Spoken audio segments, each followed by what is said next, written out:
2021 was a phenomenal year for gaming. We finally got the long-rumored GTA trilogy that Rockstar subsequently had to apologize for, because not only did they butcher these 3 games, but if you were unfortunate enough to buy this nostalgic trip down memory lane on PC, then you know very well you couldn't access any Rockstar game over the course of a couple days because for some reason their shitty launcher needs an active internet connection even to play games offline. And then we got the absolute breathtaking generic game Deathloop that everyone seemed to love. That's I actually thought came out last year and only released a couple months ago. And then of course we got the wonderful, let's just call it very badly needed shakeup that Activision brought upon themselves that hopefully becomes industry-wide. I think Ubisoft actually had something similar happen this year. Yep, they did. Well, fuck. You know, believe it or not, I actually wanted to make a video on the best games I played this year and follow that up with 30 reasons why these games didn't allow me to feel sunlight, and then that turned into a series on its own on me slowly becoming an amputee because my fucking legs don't work because my ass is glued to a chair 60 hours a week. But no, sadly, at least for me personally, there really wasn't anything good that released this year as far as AAA games go. I mean, for the entire year, speaking strictly on brand new games, there's really only 2 that I can wholeheartedly recommend, and both of them are actually exclusives on their own platforms. The first one I already talked about plenty of times here on the channel, and that is Halo Infinite. You know, the game does have some caveats, but at the end of the day, fundamentally it's still extremely addicting. I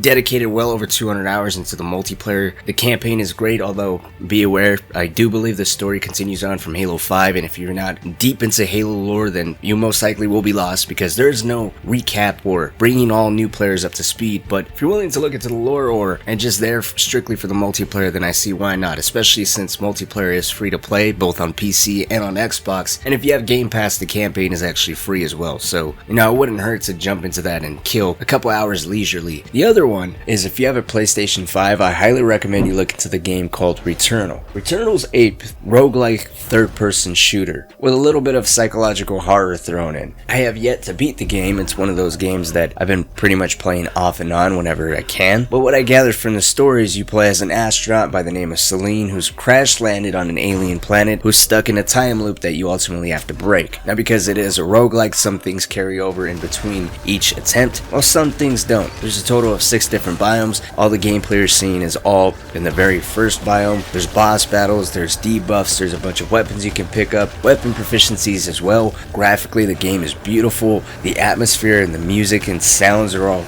great as well, but the gameplay is where it really excels at. This game is all about movement first, shoot second. In some environments, you're going to have multiple enemies thrown at you, and each enemy has different attacks. You have enemies that might be throwing projectiles at you horizontally, while something else might be throwing a giant laser, while something else might be coming closer and charging at you. It's a very beautiful game with multiple endings, although before you jump into it, even though I like it, I will admit it's not for everyone. So before picking it up, maybe look into it a little bit more, do some research, see what you think. If you're willing to put in the time and effort to really learn everything this game has to offer, then you will not be disappointed in the slightest. Even with the disappointingly short list of games to recommend, I would still say this was a strong year for gaming. You know, we got the Unreal Engine 5 just showcased not that long ago. We're getting more and more information on the Steam Deck and how that's coming along, which if Valve nails it, I don't want to say it's a game changer because I think that's stupid, played out, lazy. Instead, I'm going to put it very eloquently like this. Fuck the Switch, you're going to want that. All you need is a waifu wrap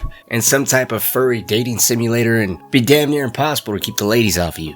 But speaking of Unreal Engine 5, indie games this year I think really shine through.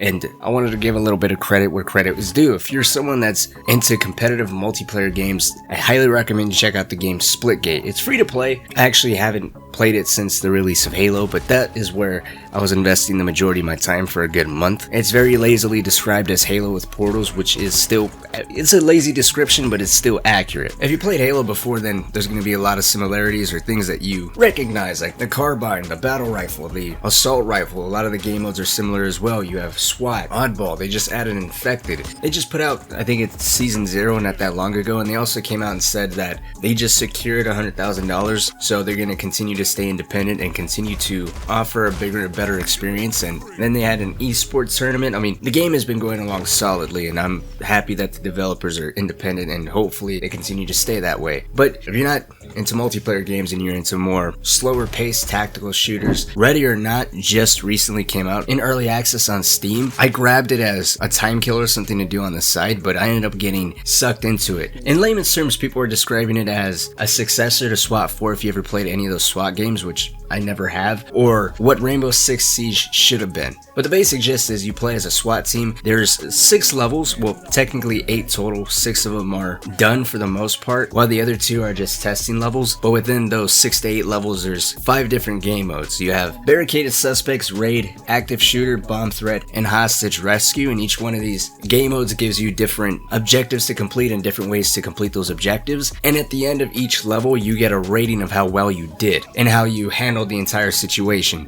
And each one of these game modes you need to handle differently. For instance, when you're playing Raid, suspects are very dangerous and your rules of engagement are a little bit looser. You can actually, kill them. Shoot to kill. Your taser didn't work. Meanwhile, if you play Barricaded Suspects, you're expected to use more non-lethal approaches like a taser instead of a pistol. During these missions, when you come across civilians, you apprehend them, you report them back. Any shooters you gun down, you gotta report those as well. If they drop any weapons, you can bag that up as evidence, and everything you do contributes to your overall score at the end of the level. And there's a lot of things to do. You can command your squad mates, which, while it is in early access, there are some bugs. I've had a squad mate get stuck. The AI also freaks out because civilians will panic and they'll start running around, and if they don't listen to your squad, then they start opening fire, which does affect your rank negatively because you are killing civilians. So that's kind of my biggest complaint, besides a little bit of more content being needed in the game. But I mean, it's a brand new game. Visually, the game looks beautiful, the sounds are phenomenal, and the atmosphere is intense. The only thing is it's a very slow experience, so if you're not into that, then maybe pass on it. But I don't want to sound like a broken record. If you're willing to put in the time and effort, just like Returnal, it's definitely one of those games that I think would pay off in the future. It's also probably worth sharing, the developers are in a little bit of hot water. They recently lost their publisher because they came out and said that they are guaranteeing a school shooting level. I mean, it fits with the theme of the game, and you gotta give them credit for having balls for going something like that with everything going on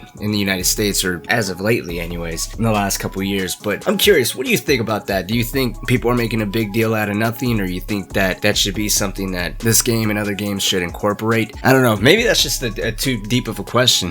But I just thought that was interesting. They basically said, fuck you, we're gonna add in a school shooter level and we don't care what happens. But it's a good game. You can customize your loadout, your squad's individual loadout, from their weapons to any gadgets, maybe a flashbang, some zip wire, tactical mask, ballistic vests. There's co-op, and in the future they are going to be adding some PvP, so at least not right now. Then it might be something to keep an eye on for the future. But I'm curious, what have you been playing or playing the most over these last couple months, or even primarily over the year? What was your top game of 2021? Just because I thought it was slow doesn't mean everyone's got to agree with me. Minus the 2 that I recommended, I've primarily been playing older titles. Red Dead Redemption 2, just put out a video on that a week ago. Been playing Max Payne 3, the original Max Payne, the original Red Dead, Horizon Zero Dawn, you name it. As long as it didn't come out this year, I've probably been investing a lot of time into it. But that being said, I wish you all a happy new year, and here's to a better, much more successful 2022 for all of us. Lord knows we need it.